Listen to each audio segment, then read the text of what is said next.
Jaja Pom, and then maybe some of you already know I'm a pastry chef.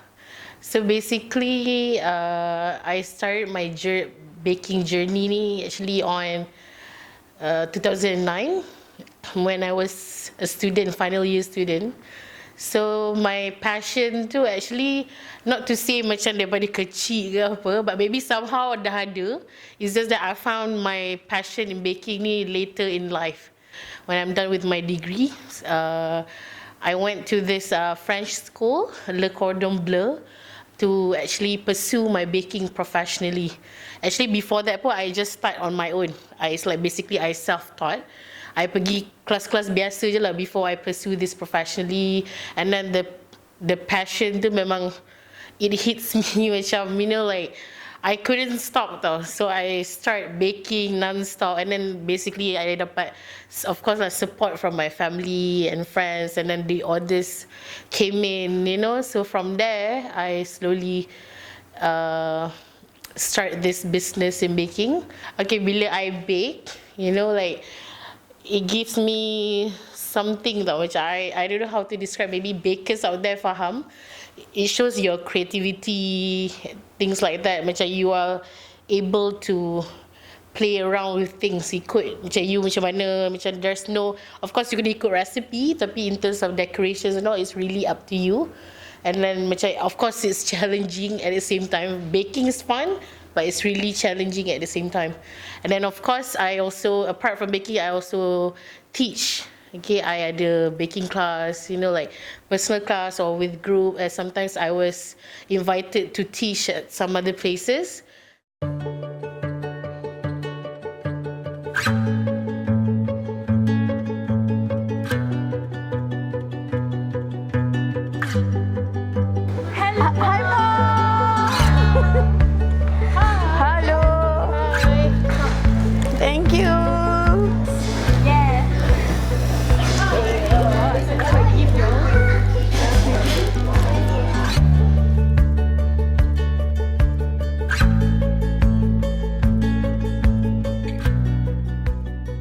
Every time I tengok dia dekat Instagram, I feel joy, you know, unexplainable joy.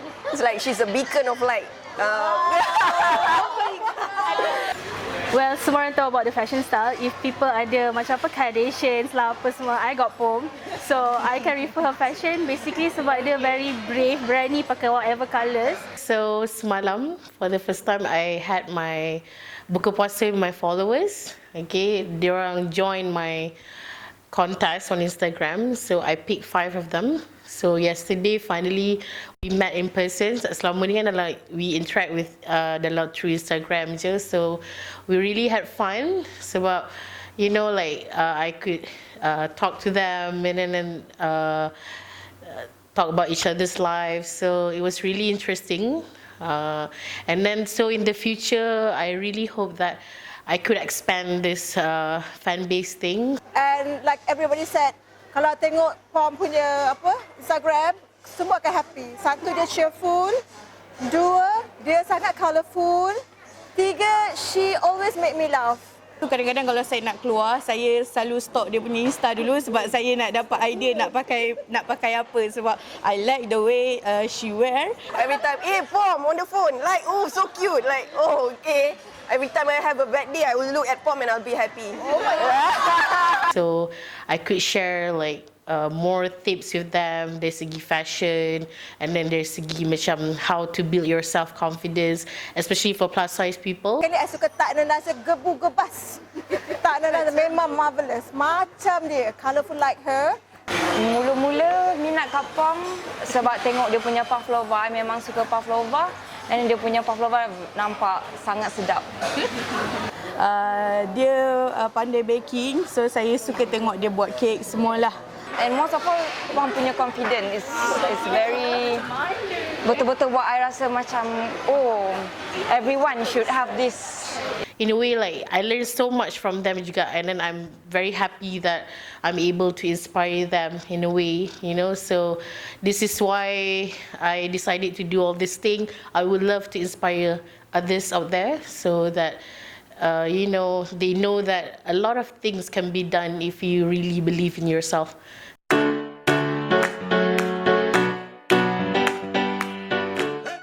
So I met Jaja I think a few years back from my cousin Zara, and we became friends. And I think one day she decided to just come to me to try to do the baju P3 with the sisters Juju and Evie and the whole family lah. So I think when I first started doing her baju, she was really happy, and I was also happy to make for her and it was something different and something that's also what she likes.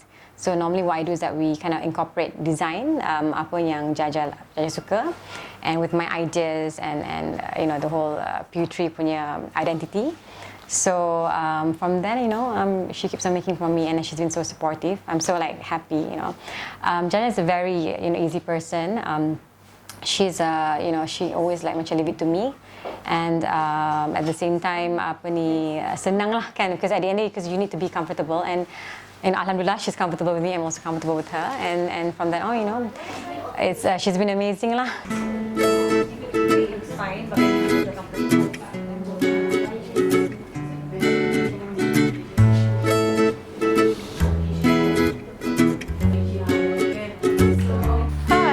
I dah sampai kat Pastry. Today ada fitting baju raya. So excited nak tengok baju raya I. So jom. Hi, apa khabar? My pintar. Hi. Hi Jaja. Hi Jaja. How's everything? Okay, thanks. Hi, Shaw. Oh, my friend. Nice to meet you. Come sit down. Yeah. Actually, I'm quite excited for her to for baju that she chose to make baju ni for baju raya. And it's actually this collection, this one yang I made for her is quite simple, not a bit of macam traditional, but then ada a bit modern sikit. So it's just nice for her lah. But normally I work for macam layers and frills, so kan she likes doing that. Hi, finally I dah settle dengan baju raya. So now nak bawa balik baju raya. So excited sangat nak raya this year. So nanti I'll share with you guys my baju raya this year. So okay, so I just nak wish everyone selamat Hari Raya, maaf zahir batin. So I'll see you soon. Bye.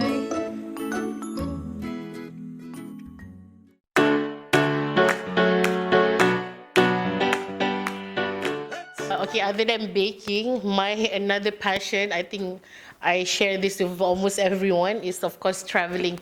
I was in Dubai, and then of course Dubai is famous for their punya skyscrapers kan. All these buildings, tall buildings, it was really nice to see lah. And of course dia punya shopping malls, very very huge shopping malls. And then I had the opportunity to actually go day trip to Abu Dhabi. So dekat Abu Dhabi, very interesting juga sebab I went to few places. I visited few places, macam dia punya heritage village, and then I dapat capture the beach, though it was really hot. Tapi and then mana lagi I pergi ke Abu Dhabi? Oh yeah, of course dia punya the Grand Mosque. That was the first place that I stopped. The Grand Mosque, it was called Sheikh Zayed Grand Mosque. So it was really really cantik dari segi architecture dia. In terms of the size, it was really huge. It's really nice to see something different, from your country. And then our last stop was Ferrari World. Ni mungkin ramai yang pernah tengok dekat TV ke. Dia macam if you're into cars, of course specifically Ferrari, dia ada roller coaster ride and everything, but I tak pergilah, but I jalan tengok, so dia punya shops and stuff, so it was quite an experience dekat Abu Dhabi. So okay, this is why macam I'm really looking forward. So for next episodes, I'll be baking. So I would really love to share and then macam inspire other people out there yang maybe aspiring bakers lah, yang baru nak start, newcomers ataupun memang minat tapi tak pernah try. I would really love to show that baking is actually simple. Maksudnya you start from simple things before you go for advanced. So I will share with you simple practical tips in baking, and then of course simple recipes to start with, so that you could try dekat rumah and then you'll see how it goes. So I'm excited because I banyak recipe yang I nak share with you guys. Hai, selamat buka puasa. lagi. Kau lagi sejam setengah. Hello.